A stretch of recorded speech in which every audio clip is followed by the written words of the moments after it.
Hello. Now it should be working. Yep, can hear you loud and clear. All right. And I forgot to pick my microphone in the voice meter banana software. So then, yeah, I guess it doesn't load it by default. All right. Thanks. Thanks for mentioning that. Yeah. So my name is Chris Nelson. My site is evolveconsciousness.org. And welcome to another episode of the Great Work Launchpad, episode 27, Shadow Work 25, Fear or Love, part 10. Talking about that motivation within us, whether we know it or not, that is demonstrable by our behavior, and what we do in our lives is demonstrating whether we are living in certain degrees. I'm not talking about a totality, but from moment to moment or action to action, what that action represents. Are you living in the polarity of fear or love as what motivates you? So the Great Work Launchpad, trying to get people launched like a rocket ship into the great work of ending our enslavement. And yeah, not a popular work, and not necessarily something that people do right or think that they're doing. And or effectively, there's a wide gamut of how you can try to get people onto those ends of ending our enslavement. But if you're not ultimately at no point doing some moral education, then how much are you actually doing the great work? Because the great work of ending our enslavement is only possible according to the law of freedom if the vast majority are moral beings, and that requires moral knowledge. So moral truth needs to be dispensed and acquired by everyone, or the majority of everyone, in order for this hope, this dream, this work to become realized, and for us to truly be free. And that's the pivotal importance of moral education through the great work. And that's the culmination, the ultimate goal of the great work. So you can do a lot of other things, but that's ultimately the main thing that needs to happen. And that's why some of the peripherals are this shadow work thing, getting to understand yourself, develop self-knowledge, and know yourself more so you can have that self-respect by looking at yourself again. And then you can develop more self-care, self-love, and the courage to activate yourself, to light that fire under your ass, ignited by care. All right. You want to say something, Brandon? It's been cold as hell here. Oh, yeah? Okay. Yeah, outside of that, nah, I see you got your hoodie on, so yeah, I see you got your black on, so yeah. Yeah, yeah. Well, my office is the warmest place. I got cold hands. I don't have much of anything on my fingers. It's all bony, and I get cold Yeah, hands just working on doing coding all day at my job, and yeah, so I need my room to be my office space needs to be a good temperature, or else it gets cold easily. yeah. Well, hell, I just rely on I said my Intel CPU to heat my room up sometimes. That's a good joke. Yeah. Well, hopefully it's not too defective there. Yeah, hell, even if it is, I've got a lot of backup desktops to replace it. So it's all Cool. good. Yeah. So I'm gonna hit hard at the beginning here. Gonna be something I guess people won't want to hear. Well, I guess if you're not ready for any of this, none of it is what you want to hear, since the whole point of the shadow work is facing yourself. But talking about, essentially, we're doing a battle. We can call it a battle of those who want to end evil versus those who are directly creating it, or those who are supporting the creation and the perpetuation of evil. That's participation in evil. And that's what I've termed I won in my presentation on morality. I won And then I go into I1A and I1B for direct participation if you're creating it. And if you're supporting it, and you're participating in it because you're supporting in it. So that makes you, those are two different levels. Obviously, creating it is a higher level of immorality than supporting someone doing it. You're not doing it yourself, but you're supporting it. It still makes you immoral. So even though you're not initiating the harm yourself, it's still the support of that harm being initiated. So you're advocating for reality to have that immorality, which is, it could be a temporary act of enslavement, or it could be the persistence of enslavement, which gives you the condition, the permanent condition of enslavement. And so even within that first level of what I term immorality, level 1, there's grades and gradients. You have the more severe level of creating it yourself, and then you have the bootlickers who support it. And we'll get into the second level, as I refer to it as. It's not creating it, it's not participating in evil, but it's tolerating the evil. So you're not participating in creating or supporting it. So you're not engaging in that participation level, be it creating or supporting, but you're engaging in a tolerating level.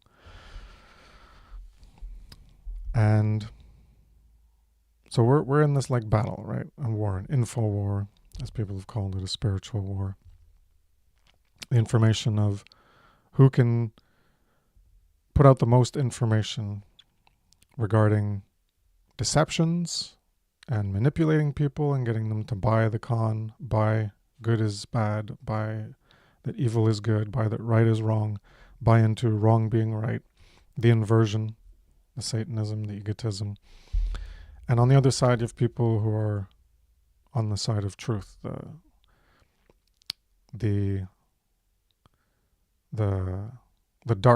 light carers. We have the dark carers and the light carers. The dark carers are those who have dark care and they want evil to perpetuate, and the light carers are those who want to stop the evil and want good to perpetuate. So we're in a battle, and when you don't do that higher level morality, so to contrast immorality level 1, you have morality level 1, and that's an inaction. It's apophatic, where you stop engaging, you recognize your behavior, you have moral knowledge, you have conscience, and you choose to exercise it by not engaging in that primary level of participating in immorality through the creation of it, and also not supporting it. And by not creating it and not supporting it, then you're in that base level of morality. But the higher level of morality, as I define it, is when you're not tolerating evil, as a corollary to immorality level 2, as I refer to it, where you're not participating. So you're not tolerating it. That means by not tolerating it, you're doing something to try to end evil. And when you don't participate in that higher level morality, M2, you're a quitter. And to quit is to lose. So when you don't do that, what you're saying is, I'm not doing it, and I'm accepting that evil will continue, and you're being a loser. Quitters are losers in this sense.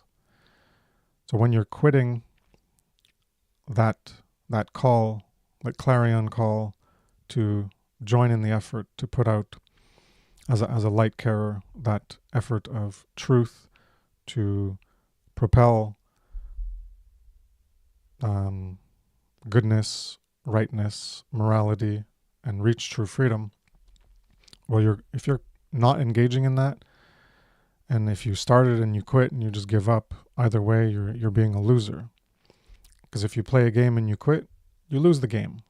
So this is how it's a battle. It's a game, in a sense, because we're two competing sides of those who want to put the voice of falsity forward for the false ends, or those who want to put the voice of truth forward for the ends of truth, order, morality, right, good, and true order. So right now we don't have enough people in the battle. And if you do join and you quit, then you're not helping us win. You're helping us lose, because we need more people in the battle. And when it comes to the great work, you can't just try and then fail, or do a bit and then give up. And that's quitting. You have to push forward. You have to apply the force of your will. You have to keep reapplying. Doing it once, it could be, all of this is to try to get people into, and when you do it once, you can view that as monumental at first until you do it. And then once you do it, you can apply, you can think of it as momentum. Once you get started, it's easier to keep going. But you still have to keep going. And even that, in a way, it can be easier to keep going because you have the momentum. But also, it can be seen as harder because just doing something once, if you just want to do something once, it's like, okay, I want to go climb to the top of that mountain once. It's like, okay, that's one challenge. All right, I did it. I accomplished it. All right, it's one and done. Boom, done. Easy. All right. Whew. It was hard, but I did it one time. And then if you're like, okay, I'm going to do that every day. Ah, shit, man, that's a lot.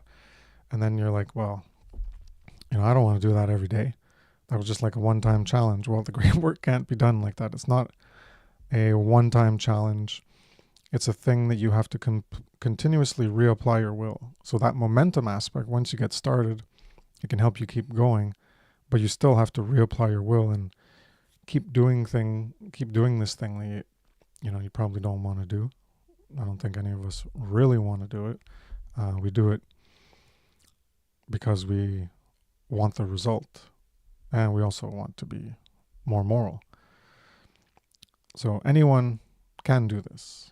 You just got to start somewhere. You could start helping someone else in the background, helping someone else do their thing, and then learn from them.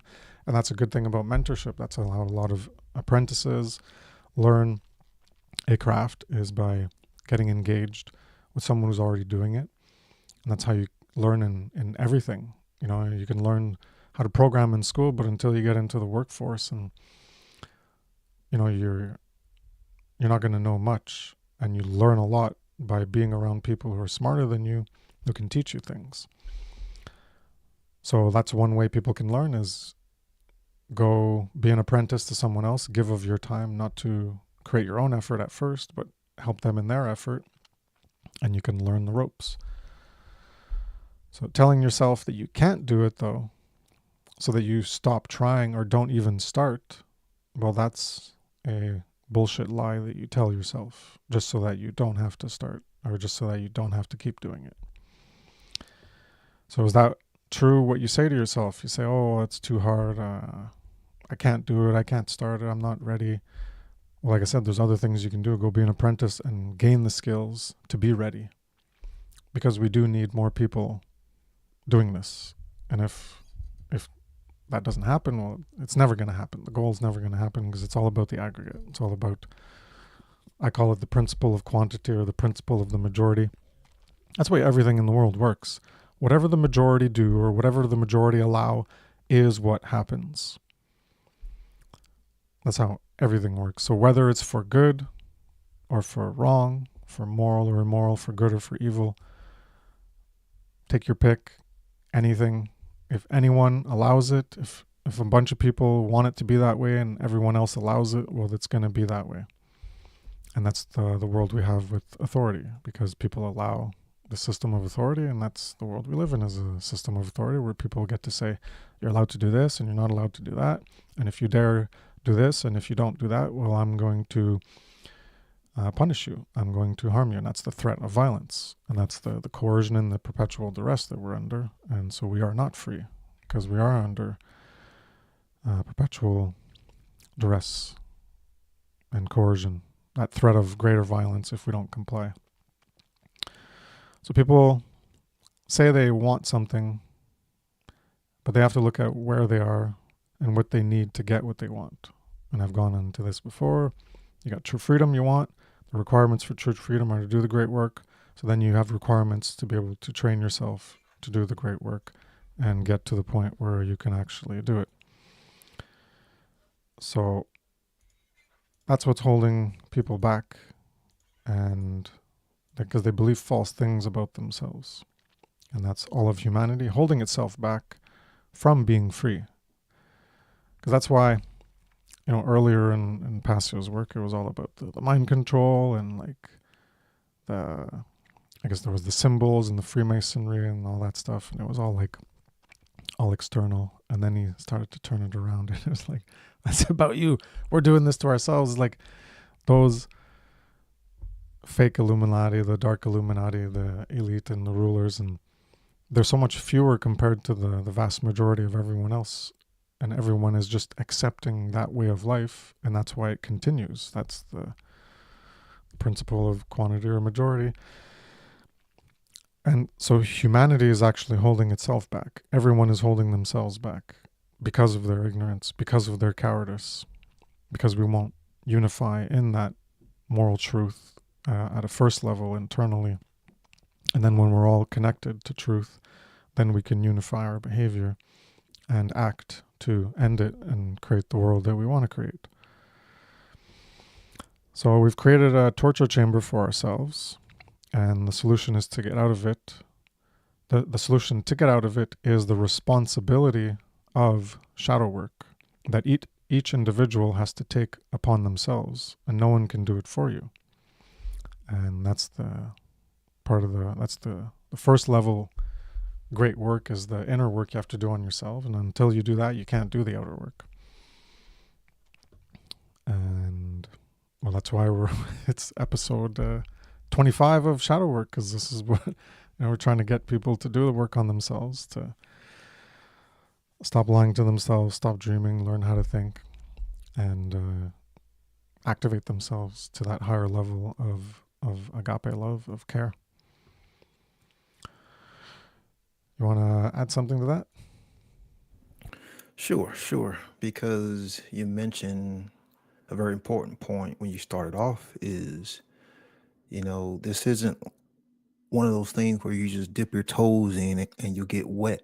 When it comes to, trying to do this more education and this kind of work, the individual has to be in it for the long haul, for the long journey. Like that's why it's good to, it's like what do you want out of this? Of course it should be freedom, like ending slavery, because that right there should be your motivation. How that right there should be, how what fuels you. And then you mentioned how learning these things, and how you mentioned this when we or how when you started how doing these shows, what's preventing the individual from learning these things, like if you don't know how to use technology, well, what's stopping you from learning, like if you don't know how to do something, and how when it comes to any skill, what's preventing you from learning? And you brought up the apprentice, and I think this is something that a lot of people are kind of fearful of. Because we did a show hell yesterday talking about warriors, and I was talking about hell being a disciple and not necessarily following another teacher. It's not that it's a bad thing, but you can follow a philosophy, like follow a universal truth, but you can learn and study from others, and seek out the wise ones or the wise teachers and study under them, and kind of be a disciple of what their message is, or you can be an hell apprentice and learn from them. And like when you learn hell enough, then you can go down your own path, and educate, or do whatever that knowledge is representative of. And that's something I think we need more of. Be willing to help assist and teach those who are willing to learn.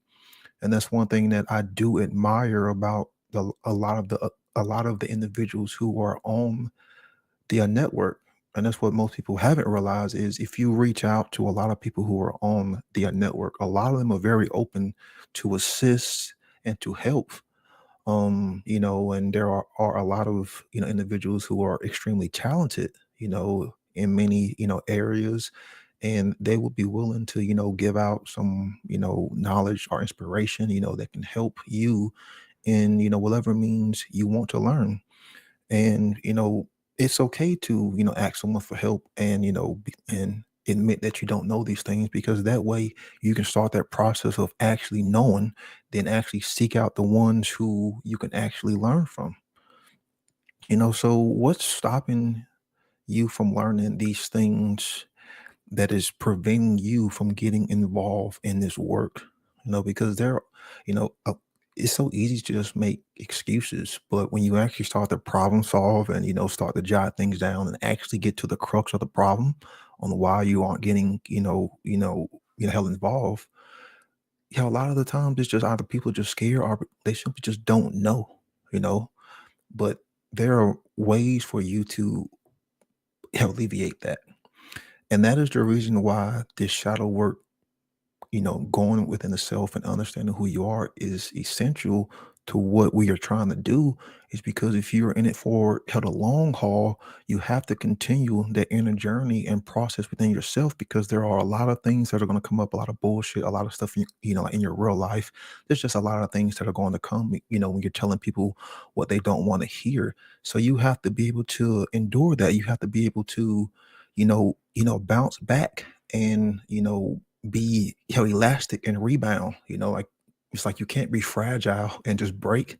Yeah, you can take a break. We all have real life things. We all have things we have to deal with, but you have to keep coming back and still be willing to you know um put foot in the game and still morally educate people. And that's why this shadow work is so important, because you see a lot of people start and they don't really last long. You see a lot of people, they may do it for a few months, they may do it for like a year, but then they fall off the map and then you don't hear from again. And it's really sad, because we can really use more brothers and sisters in this spiritual battle, to talk about natural law, freedom, all of these wonderful things that we are talking about that most people seem to not care about.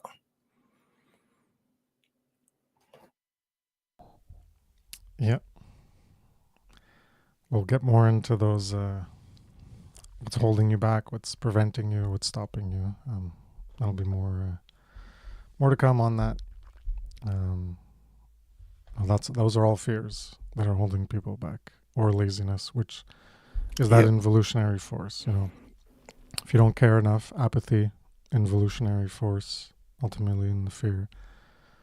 If you don't know and you don't want to learn, involutionary force, the fear, what we're talking about here. If you're cowardly, you don't have courage, involutionary force. And if you're lazy in action, you don't want to do it, well, that's still involutionary force. Either um, leading the way for that force of evil to grow, or stagnation of not stopping it.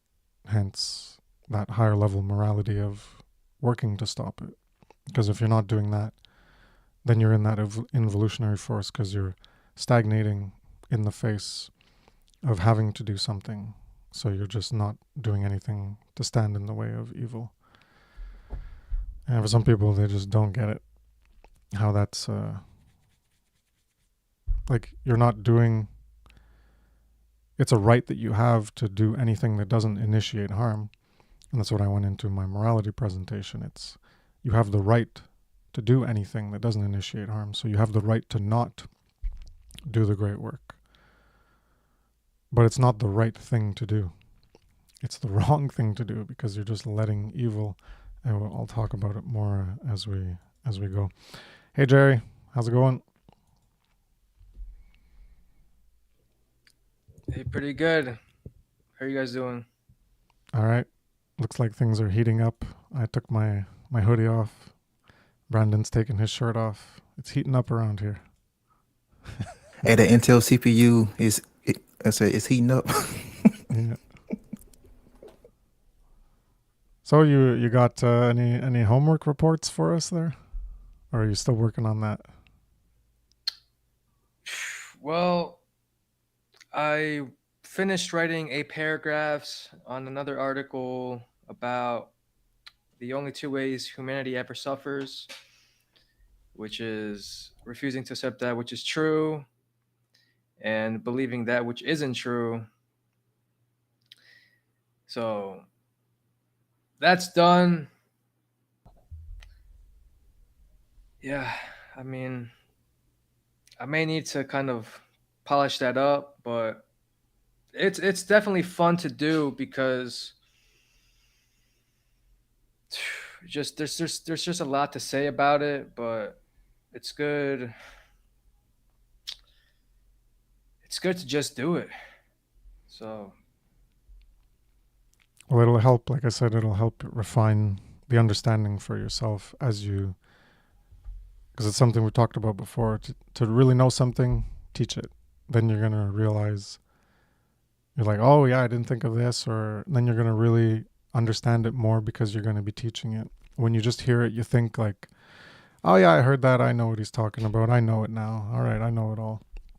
Then when you go to teach it, then you're like, ah yeah, okay, now I'm now I'm understanding it more. So it's good to do that, because that's what essentially you're doing. You're writing it for other people to read it. So it's a teaching. It's the output. It's the rhetoric, that wisdom phase of putting it out there. So that's the teaching, the speaking.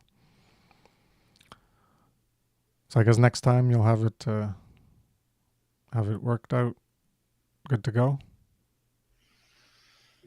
yeah, I just probably need to look it over one more time. Look over it, and but yeah, just it came out just like that. So it's definitely I'll be doing more.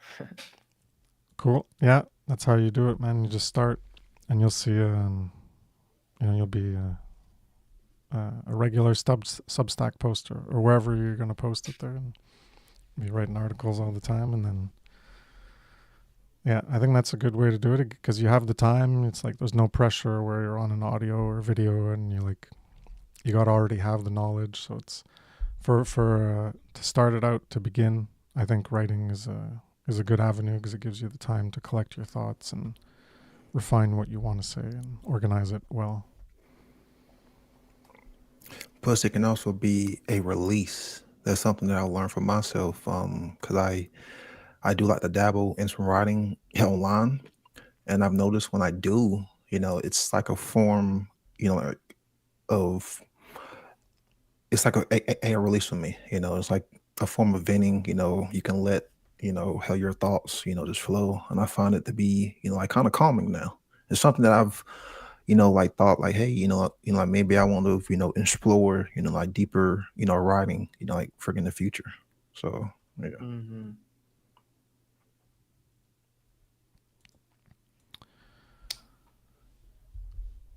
Yeah. So we're talking about the great work and the need to do it. How we're in a battle. Don't be a loser. Don't quit, and don't never get engaged, because then you're just being a loser in this battle, in this game of call it, I guess, the game of the voice of truth versus the voice of the lie, and who's gonna get more participants on each side to propel each side forward. Right now we're losing. We've been losing for a long time. The voice of the truth has always been, I guess, battle scarred and bewildered. And when we, as I mentioned before, we do the great work because we care. Obviously, we care about ourselves because we don't want to be enslaved. And your enslavement means usually that other, in this aggregate sense, I'm not going to talk about individual, but in the aggregate sense of our collective way of life, we're all enslaved. So by caring about yourself and you wanting to be free, it means everyone else has to be free. So by extension, you're going to care about their freedom. And in that sense, it is selfish. I do the great work because I am selfish. It's not some selfless desire that I have that has nothing to do with me. It's not like I'm doing this just for someone else. I'm doing it because I recognize that I'm enslaved, so I don't want to be enslaved. So that's a basic point that people can, even if they're like, oh, I don't care about other people. Do you even care about yourself? We've talked about it many times, developing that self-love. Otherwise, you're in that self-loathing and self-hatred, and you don't even realize it if you're just fine being a slave.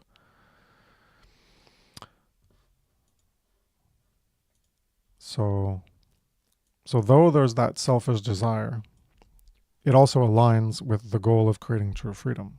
That selfish desire that you don't want to be enslaved. Well, that if you're going to act on it and try to end your enslavement, it aligns with the goal of true freedom. And there's also, as I mentioned before, that we want to not be enslaved, but there's also another desire that we have, at least that I have, and I'm sure a lot of people have, is that we want to be as moral as we can be. And that's also how I am selfish, because I want to be as moral as I can be. And that's what I want for me. And again, that aligns with true freedom, true order, agape love, what is right, and morality and natural law. So to be the most moral you can be, even though you know that true freedom is a long shot, because you can't control the immediate outcome of how the world is. So even though you can't make things change immediately, what you can do is control how you behave and how moral you want to be. And that's why I'm not vegan for health reasons. I'm vegan for moral reasons. And I do the great work not to actually get freedom for me, because I know realistically I'm not going to have freedom for me in my lifetime, but because I want to be the most moral I can be. So even though I don't want to be a slave, you can realize that you're not going to be free. So then I don't want to be a slave, but I'm not going to be free in my lifetime at the rate we're going. So why even bother? People can think of that.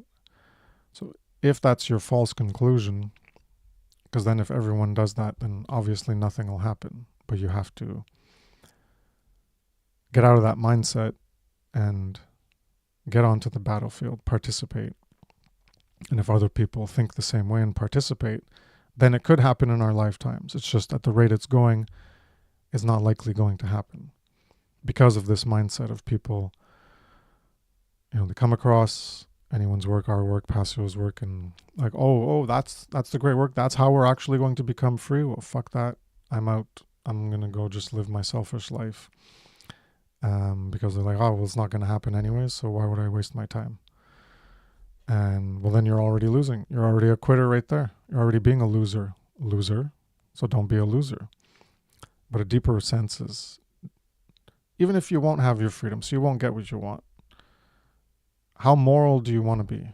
Do you want to be the most moral you can be? Or do you just I'll just not participate in that immorality level 1, but I'll still let evil trounce around and prance around and keep going and get bigger. And, I just won't do anything about it. I won't engage in trying to get people to understand these aspects of self-knowledge and work on themselves and, eventually understand morality. And so then you're a quitter and you're not doing that higher level morality. So I have agape care. I have that higher care in me, and I want morality to flourish. And I have to do my part to live by example and be the most moral I can be. I care for moral truth. And that's why the ultimate reason I do it, I don't do it because I'm like, oh, I'm going to be free. If I do this, I'm going to be free. No, it's not a goal that I'm going to necessarily achieve. I don't do it because I'm like, freedom, all right, I'm going to get my freedom. I'm going to make this dessert and then I'm going to eat my dessert after. No, it's not going to work like that. You have to realize that you're going to make a dessert and you're not going to eat it. And you're going to make another dessert and you're not going to eat it. Something like that. And you're just making dessert and you're never going to eat it. So we're doing work where we're probably not going to see the outcome, but we're doing it because we want to be as moral as we can be. Hey, welcome aboard. Is this Nick? Hey, I'm Nick. Can you guys hear me okay? Yeah. Oh, cool. Got it working this time. Last time didn't have much luck. So yeah, I just wanted to join and say good day, and been watching most of the episodes over time, and been getting a lot of wisdom from you fellas, and just wanted to kind of jump on board and start getting used to being out there. And I guess I'm one of the people that started in the last year or so and have got some experience in, online marketing and, media in general and tech space and that kind of thing. So I guess I feel like I'm a pretty good yardstick, I guess, for like onboarding some of these things and just kind of trudging along through Mark Passio's work as well. So I'm up to about episode 170 and watched most of the other things. And it was activated basically by Mark yelling at me in You're gonna get some more of that. Don't wait till you get up to the 230s and then into Yeah. the end of I think 250. I think I was watching the later ones, and then he was yelling, and I was like, all right, I'll start from the beginning. Settle down, mate. Yeah. So I just wanted to join, and I'm not sure if you guys got any questions. I didn't have any questions or anything like that, but I just wanted to, I've done about 12 episodes so far, and kind of going through that content creation process, and the clunkiness and all of that kind of thing, and I've got a few different like thoughts, which I'm sure you guys are all aware of, but just even the just dealing with the centralized platforms, and I'm kind of in that space in P2P world, I guess you'd say, but just dealing with YouTube and X and all of that kind of thing, it's a little bit I'm not that motivated, I guess you would say, to spend the time required to do what I know what it takes to get into those, like to get traction in those spaces. So, and I guess I just a bit from an eagle-eyed view on the natural law of movement, so to speak, and the traction or lack thereof, and how it kind of goes across these platforms. And so I guess that's I don't really know where to start, but even Rumble, owned by Tether and Pt.10 and those guys, I'm not interested in getting traction there either. And so just even the basis in which we share, like the media and all of that kind of thing. I know it's kind of Mark says be everywhere kind of a thing, and all of that, but it does take time to upload everywhere, and if you want to get traction, you do have to put the time into a lot of these little things. So just kind of trudging along a few of those different kinds of things and working out, I don't know if you'd call it strategies, or kind of how to put the show together on a regular basis, and how I am or am not going to do it, and those kind of things. I'd say don't think of it as like traction of like getting more views and more numbers or anything. Just look at it as redundancy, data redundancy, archiving redundancy and the potential of people coming across it in different areas with different interests. So I do, obviously YouTube is the biggest one. I do Odyssey, Rumble, and BitChute, and that's all I do. Because I'm doing video now, I'm not doing writing.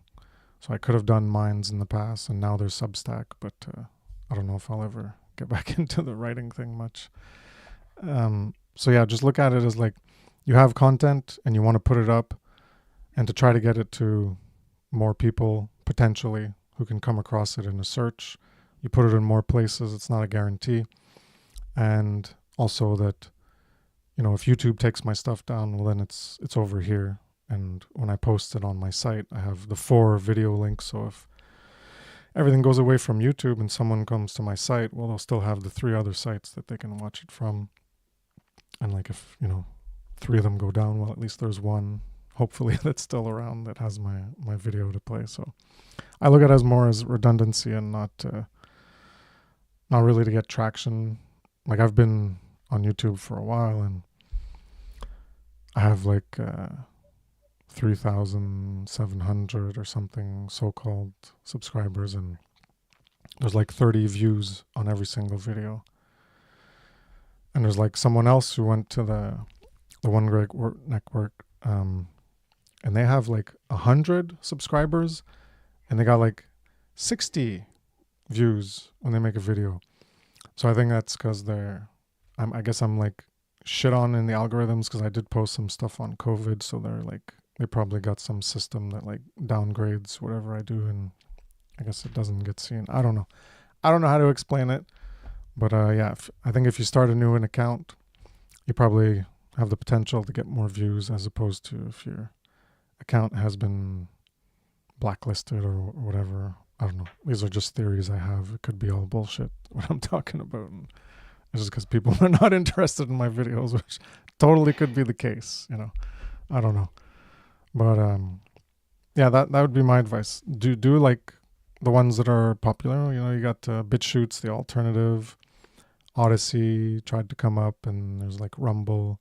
I don't know if there's other ones, but those are the 4 I do. And yeah, it's a pain. It's like, okay, I did this stream, and then I'm like, I got to go upload it to those 4 places, and it'll take me like, I guess a half hour.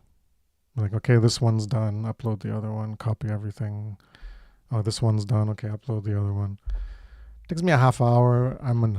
It's like annoying, but it's only a half hour. But every time, I don't want to do it, but I gotta do it. But yeah, it's not that much of a hassle. But obviously, if you're doing 10 places, then it's gonna take you more time. But yeah. I guess yeah, just kind of. I guess I've been in this. Obviously been in this. Far less than what you guys have. But I guess one thought that comes up, and it sounds a little bit rude, but it's not really. But like, for example, if you're addressing current topics or the current whatever the people are interested in, and then going into objective morality, like, hey, what's the objective morality? Like, what's the morals of this kind of part? That's one part, but then the kind of the depths of natural law and objective morality, I do notice. Obviously, when everyone gets started, it's like, oh, like, let's all talk about natural law and let's talk about objective morality. people don't want to hear it. Yeah, and they're it's not also interested. Yeah, and it's like, is it boring? Like, it's like if like I just go up to like for them, people if I go into people in general, like, hey, let's talk about objective morality. It's like, okay, bro, like philosophy. No, get the fuck out of here. I'm not interested. Yeah. No. But even it doesn't even sound like philosophy. It's kind of like, it's just it just sounds boring. It's like people just like listen in, and it's like, okay, there's nothing happening. These people are just sitting around talking about boring shit. See you later. So whether rightly or wrongly, it's more like, and whether it's probably like a lower level thought, but it's like, if people aren't engaging with it, or it's not attractive to them, or there's kind of like no inlet, or the net's not cast wide enough to kind of bring in some of these things. And that's why, even though it's not really the same thing, that's why I feel like people like Dave Smith do pretty well, because they're talking about things that people are interested in, and a kind of like, not in the same way, but in a roundabout way, are kind of like, well, what's the right way to think about this? And I think that can kind of help bring it in. But yeah, I mean, I don't have all the answers, obviously, but I just that was just a thought that I had, is that you kind of, let's all talk about natural law and objective morality, and was like, okay, this is boring, see you later. Yeah, that's the mindset of people. They're not interested in deeper thought. We've talked about it before, novelty. They want, what's the newest thing? What's the latest trend? What's the fad? Little thing that's happened this week. I call it the flavor of the day, the flavor of the week, whatever the flavor is. Oh, this bad thing happened. Oh, let's talk about this bad thing.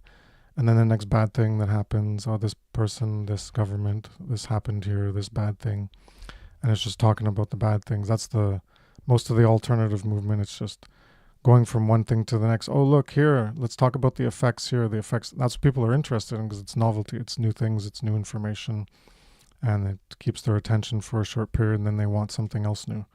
And that's unfortunately the idiocracy problem that we have, is that people they're not interested in the deeper philosophical thought and actual root causal level solutions to get themselves unfucked and so they're just staying fucked, and they think they're being productive or that it's useful to just go on this dopamine ride of the new novelty, the new thing, the flavor of the week, the flavor of the day. Oh, look, this happened here. Oh, did you hear about this?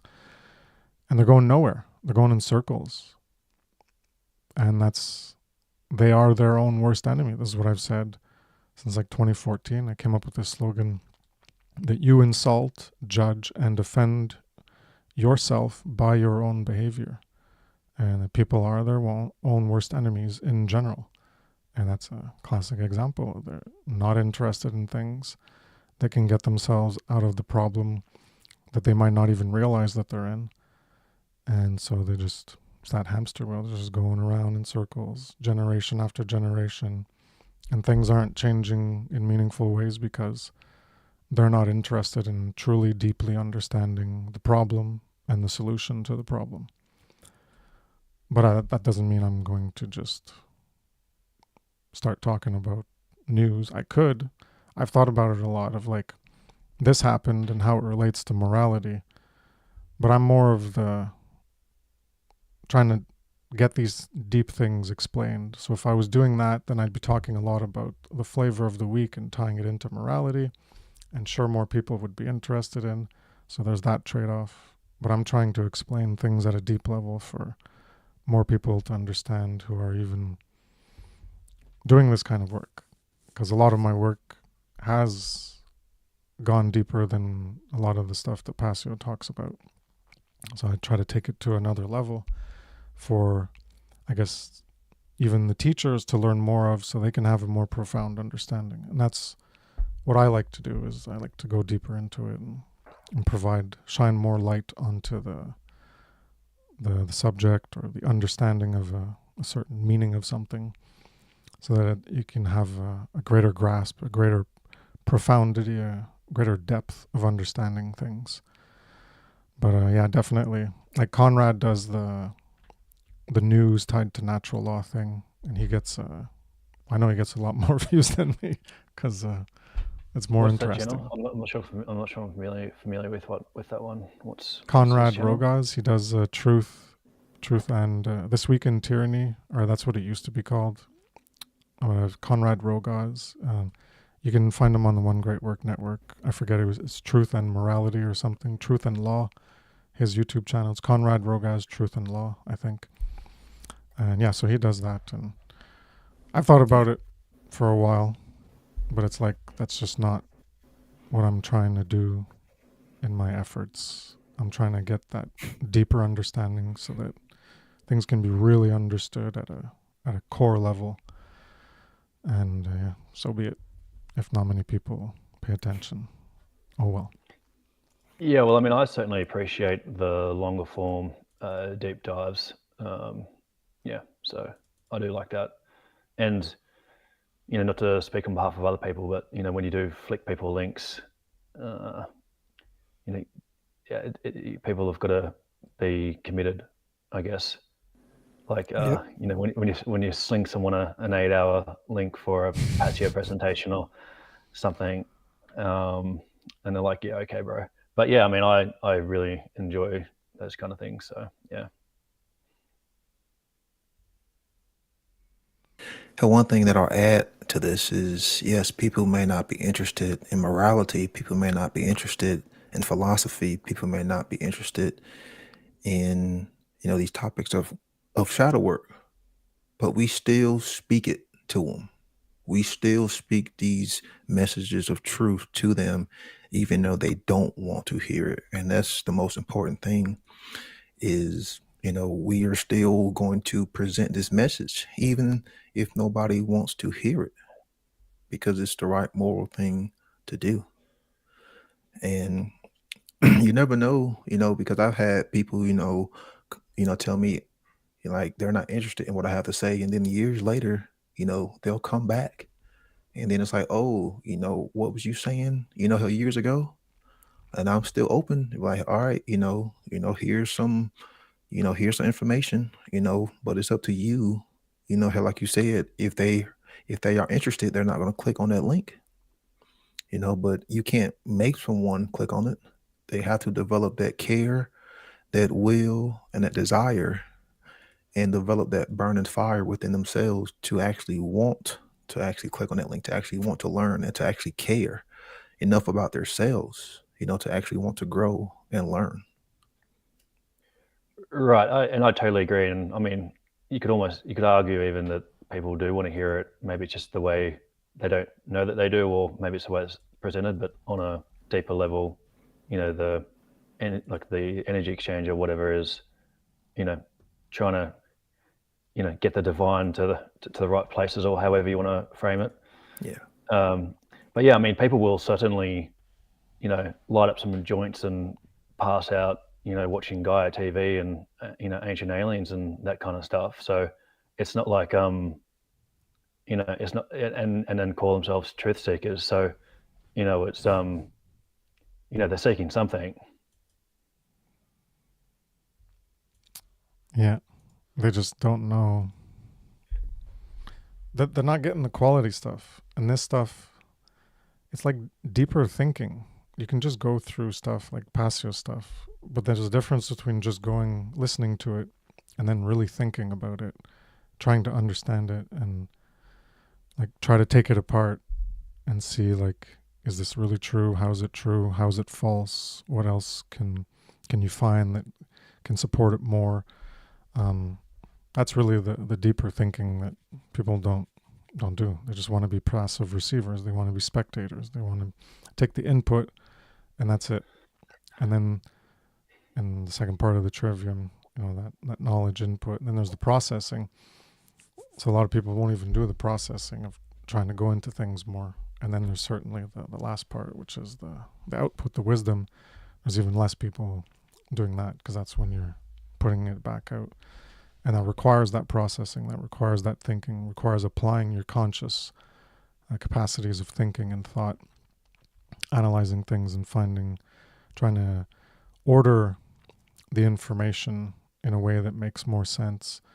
And that takes effort. And yeah, people are lazy, and they just want to go for what's easy. And Ancient Aliens or Gaia TV, it's like entertainment. And then you can just feel good about yourself. You can get that new age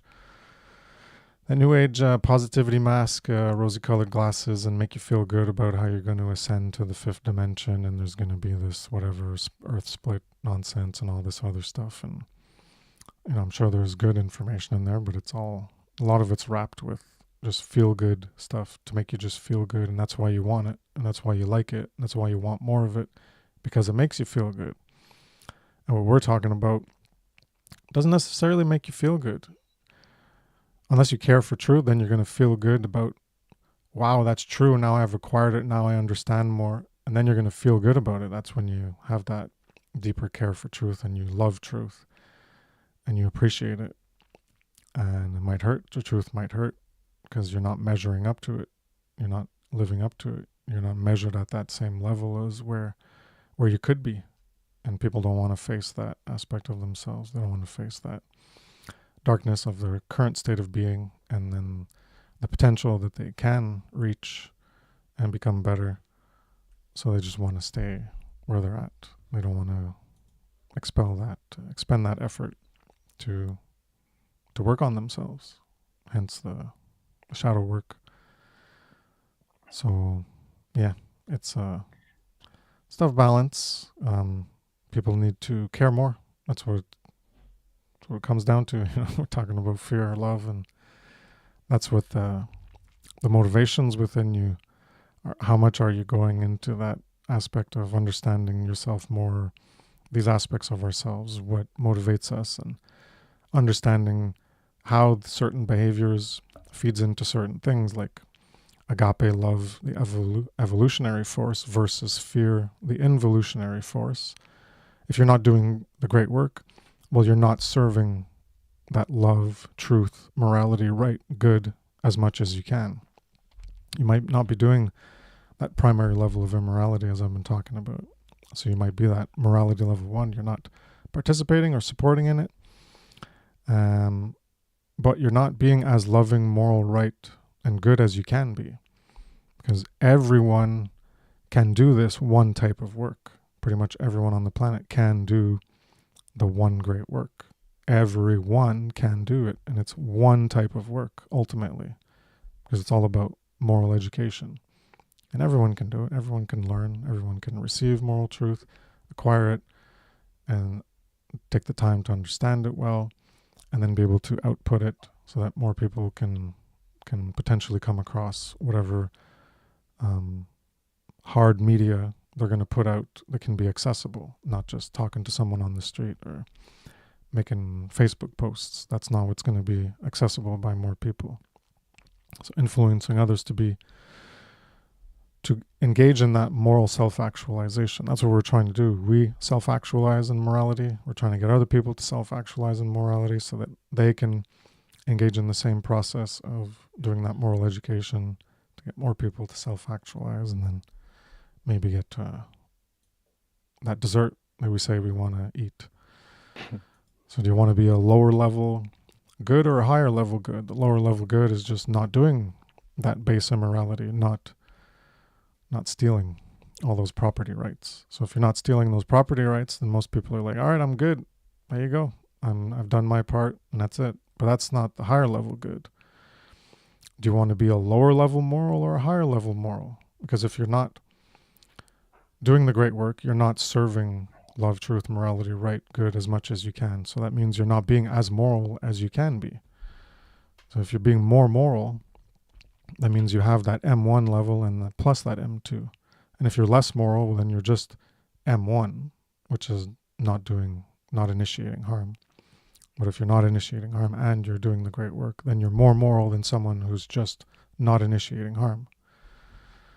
So you're therefore less immoral if you're doing the great work and not initiating harm, and you're more immoral relative to that person if you're just not initiating harm, because it's about serving that force of love, agape, that evolutionary force. And if you're not serving it as much as you can be, then you're more in that the polarity of fear, the involutionary force. So either directly, if you're initiating harm, you could be directly serving it. And if you're not doing the great work, then you're in that stagnation aspect of that involutionary force, the force of fear. So you're stagnating on promoting love, truth, morality, right, and good.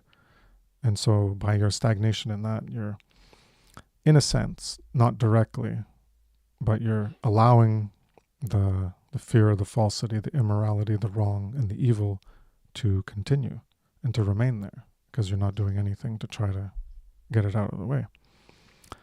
So that stagnation in the face of evil, of not doing that higher level immorality, is that involutionary fear path.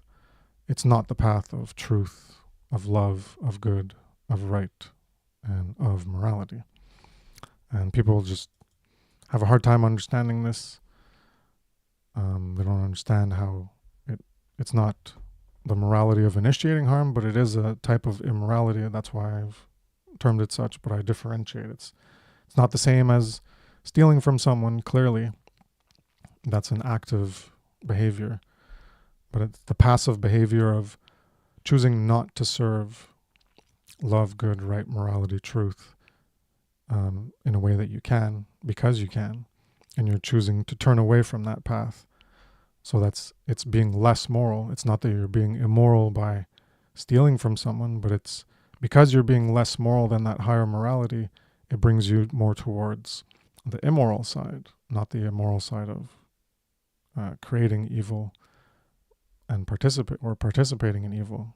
But it's that stagnation aspect that's aligned with a complicity to let evil perpetuate and perpetuate and perpetuate.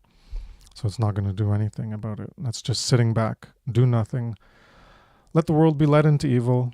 And, if you think about it, all these ways we can explain it.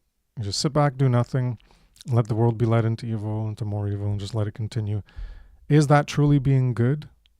Well, if it's not truly being good, then it's more towards that evil. Even though you're not creating evil, it's that force. The whole point of this 10-part series is what is in you that is motivating you. And we're not just talking about creating the evil, we're talking about the tolerance to evil. That's the whole point of the great work, is this tolerance to evil. So if you want to truly be good, if you want to be more moral, you have to get engaged into the great work. So if you just want to let evil be and you kick back and do nothing, if you do that, then you deserve what you get. This immoral world, the evil, the subjugation, your enslavement. You deserve it. I don't deserve it. People here don't deserve it. People who are engaged in the great work don't deserve it because they're doing something to try to combat it, to try to reverse that. But the people who do nothing just want to sit back and be like, oh, it's fine. I'm not immoral there's no aspect of immorality related to not doing the great work. That's just trying to guilt trip people or make them feel bad. Yeah, it's to guilt trip them and make them feel bad because they're not being as moral as they can be. They're not serving truth, love, right, good, morality. They're not serving it as much as they can. That means if you're not serving it as much as you can, you're still serving it in part in the opposite direction. So that's that immoral side. So just letting evil take over means evil will take over and you get what you allow. And that's why we have the world that we have, is through all of this inaction of tolerating evil. Well, that's what we get. So if you're just complaining about something you don't want, but you're not willing to do anything to not get that condition or result, then that's what makes you a loser. And it's more than a loser, it makes you not a good person. And again, you could be a small good person of just not initiating harm, not creating or participating in evil. But that's not what makes you really a truly good person. It just makes you like a decent person. Hey, I'm not stealing from other people. I'm a decent person. Okay, great. Congratulations. But you need to do more if you actually want to be a truly good person. It takes more than that. That's just not truly being evil if you're not stealing. But just because you're not truly evil doesn't mean you're truly good. It takes more. So it's like if you're a child's being beaten or your wife's being raped in front of you and you just let it happen, you're just like, oh, okay, I'm not going to say anything, not going to do anything. Is that being a good person? Is that the good thing to do, the right thing to do? Obviously you'd expect the woman to leave a man who would just be like, oh, someone just attacked you and they're going to rape you. Oh, well, I'm just going to be like, okay, I'll just wait till it's over. Yeah, well, fuck, she's going to fucking leave you. Why would she want to be with a piece of shit like that? You're not a good person. If someone's drowning and you pass by and there's a life preserver right beside you and they're drowning there, you're like, oh, well, I don't want to jump in because, drowning people, they could sink you and pull you under and then you drown too. But, oh, look, there's a life preserver. You don't have to go jump in. Just, hey, throw them that life preserver donut that's just laying there. And, they could cling onto it and potentially live if you want to help them live. But you don't do that. Oh, there's the life preserver donut. Oh, they're drowning. Well, I'm just going to sit here and watch them drown, or I'm going to walk. I'm going to be like, oh, okay, well, I'm not going to help. I'm just going to keep walking. If you do that, are you really a good person? If you don't, just because you're not initiating harm to someone in those 3 examples that I gave, just because you're not initiating harm doesn't actually make you a really good person. It's not the right thing to do. You wouldn't be immoral for doing any of those things because that first level of immorality, because you wouldn't be creating or participating in the evil directly. You're not supporting it. You're not creating it. You're not initiating harm, that first level of immorality. But you're still embodying like a spirit of evil if you think about, especially that last one, where if someone's drowning and there's the life preserver donut and you're not even going to throw it to them, that's like embodying that spirit of evil in some way. It's not the ultimate evil of like violating someone's rights, but there's still a spirit of evil within you, that callousness of not caring, of not even wanting to try to help. That's that evil spirit. That's an immoral spirit, to not act in that situation where it's easy for you to act. You're not someone with no arms who can't lift things. It's not like lifting a 1-ton boulder. It's this thing that weighs like 5 pounds or 10 pounds or something, and all you got to do is throw it in the water, and then you choose not to do that. That makes you evil in some respect. It makes you immoral in some respect. It's not that primary level of stealing, initiating harm, but this is what we're getting at with this great work, is that it's not initiating harm, you're not stealing, you're not creating evil, but you're tolerating the evil. So that's not acting in the spirit or service of love, in the service of truth and right and good, in the service of morality. You're not in the service of morality if you're just letting evil go on and you're not doing anything and you're just tolerating it. That is not serving morality. So how can you claim that that's truly being moral or truly being good if you're not actually serving morality to that level? And then obviously the corollary is there's an aspect of immorality in you. If you're not serving morality to that level, there's an aspect of immorality. And people they don't want to hear it. They're saying, no, it's not immoral. And they just want to completely deny it because they don't want to understand these gradients, these degrees of embodying this aspect of this fear or love within you. There's different grades and degrees, and it's all along a spectrum and a scale, and how far are you on towards one side or towards the other. And they just want to look at it as black and white. No, if you're moral, if you're not stealing from someone, if you're not engaging in a violation of a property right, then you're being moral. And if anyone claims anything else is immoral, well, they're just wrong, and you're just full of bullshit, and you're just trying to guilt trip and shame people on some delusion of trying to characterize them as being immoral just to get them to get off their ass and do something. But then they don't want to see how true it is. They just don't want to understand the nuances of the scale and the spectrum and where you position yourself on it, how that's motivating your behavior within you.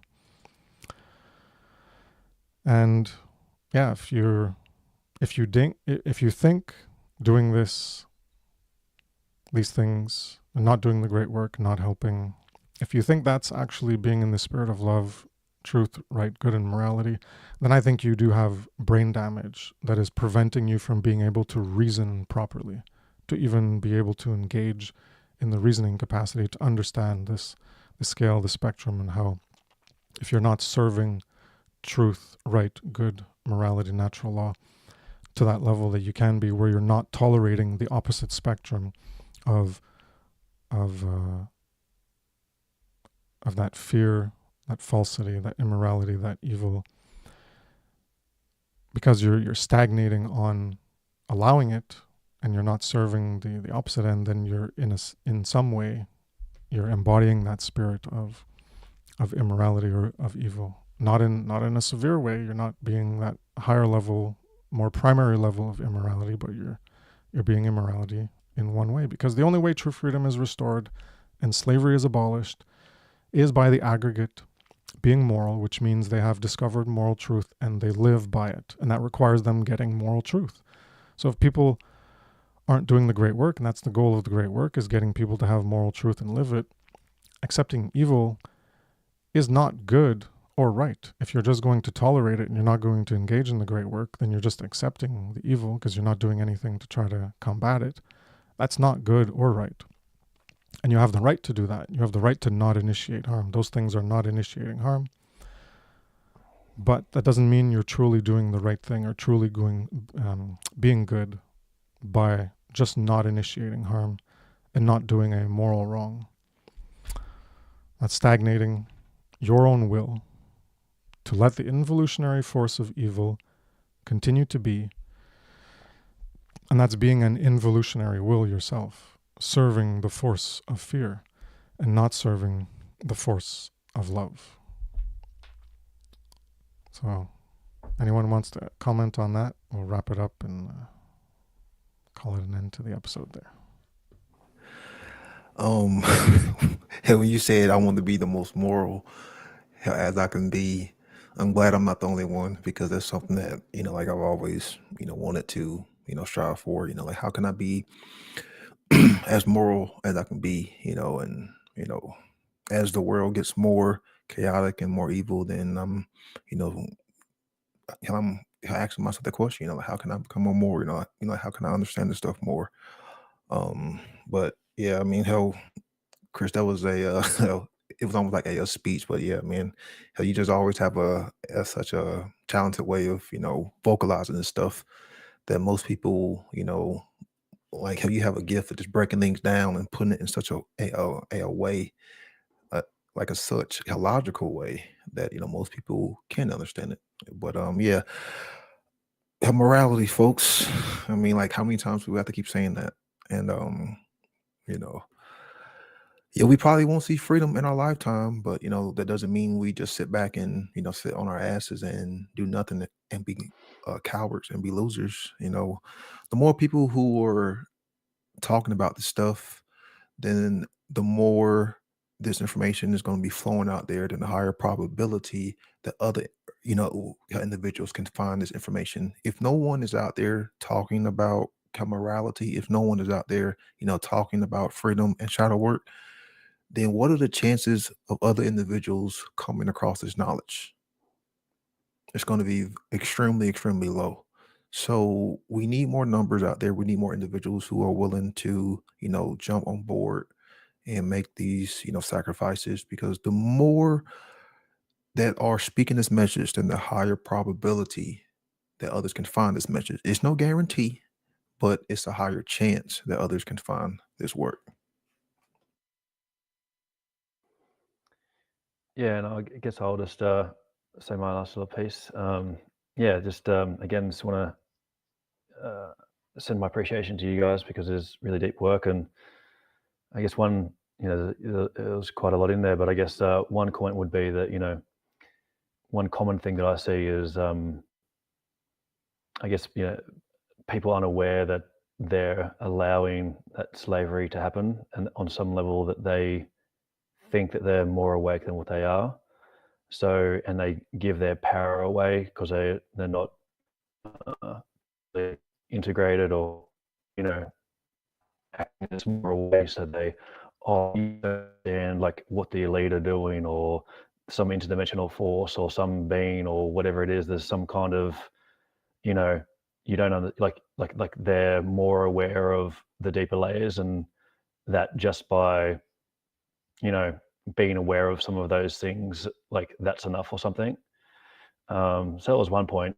I guess one thing I just wanted to say is that, I guess it is challenging to go through this material and to do this shadow work, because at least in my experience, in a way, it makes you like hyper aware of all of the things that aren't in alignment. So I guess through this process and through listening to you guys and all that, it's kind of like just trudging through so much shit. It kind of like stirs up all of the things. And then, you know, it just at times just seems like such a massive shit fight where it's like, oh, and you can believe your own, get high on your own supply and stuff like that. You're like, oh, I've been doing this and I've been doing that. And then it's like, oh man, like I'm still, wow. So there's a bit of that because you kind of, it kind of in a way makes you focus on all of the things that aren't in alignment, and it's like, yeah. So that was one thing, and then I guess the last thing I just wanted to say, I guess it's partly a question, and I know there's a good answer for this, but when someone like maybe are new to some of these topics, and then you say, well, the solution is to create content about this thing that I've just told you about. I know that there's like deeper levels to it, and they'll understand more about it. In a way, it sounds a little culty in terms of like, oh, like I've got the thing and you've got to believe this thing and then make content about it. It seems a little, whatever. So like the one solution is to like create content about this one thing. And I know that there's way more to it than that, but I think that some of the people that are in that stagnation are like, why am I gonna like that? I'm not gonna go on. Like, yeah. So it kind of takes I guess what they would respect, like, like taking another look, I guess is the etymology of that word. And yeah, all the things that you guys have talked about, like apathy, self-care, self-love, you know, agape love for more than just you and all of that kind of thing. And so, yeah, that's a few things that came up for me. And so thank you guys. And yeah, glad that got to join. So yeah. Glad that you you came by. You're in Australia, I can tell by your voice, or New Zealand, somewhere around there. Yeah, Mossy, mate. Yep, for sure. Yeah. This is like when moral education, that's the punchline. TLDR, how do you want to be free? TLDR, moral education. And then I just got to believe you. Well, no, that's all the work you got to do to understand why the truth is that it is the solution. The TLDR punchline is, that's all it is. Well, here's the truth. Here's 2 words, moral education. Oh, well, great content on that. Well, no, it's not like you said, it's not that simple. It's not just believe me because I said it's moral education. No, it's understand why that is the solution. And then you'll be getting closer to actually being able to employ that solution, to be a participant in creating that solution. Until you understand why that is the solution, you're not going to be part of the solution. Even if you immediately jump on board and try to create content, you're not actually going to be part of the solution because you're not going to understand it really. I just wanted to add that as my little take on. Don't believe this. Understand it. Verify why it is true that this is the solution. And then you'll be empowered to actually know why it's the solution and care to do that as the solution. Don't just believe what someone says to do. Yeah, do this. We're going to be free if you do this. All right, let's do it. No, you guys got more work to do. You got to learn more. Jerry, you want to say something? All good? Oh, 100%. I just want to say doing this work makes me feel like a butterfly, free, not stuck in the cocoon. And I think a lot of the process is just that transformation from a caterpillar to a butterfly. It's going to be hard work, but at the end of the day, then you'll grow your wings and you can freaking fly and just enjoy life in a way. And a lot of it is sort of motivating others to do that process. And it's possible. It's not like we're freaking special or like other type of human beings. It's like, nah, we came from freaking a mother. We grew up in shitty places with shitty educational, not even educational, schooling systems. But something in us said, I want to seek truth. And that's why we're here, speaking about objective morality. So no excuses, man. Look at yourself in the mirror. Stop bullshitting yourself. And know you can do this. Cool. Good way to end it. I'll add my now regular ending of the stream for a wonderful quote from Mark Passio. How about trying to get out there and do the actual great work so this world isn't such a fucking hellhole, huh? It's a good way to end it. So thanks everyone for coming by. Get out there, do the shadow work so that you can eventually do the great work so that this world isn't such a fucking hellhole. Thanks everyone.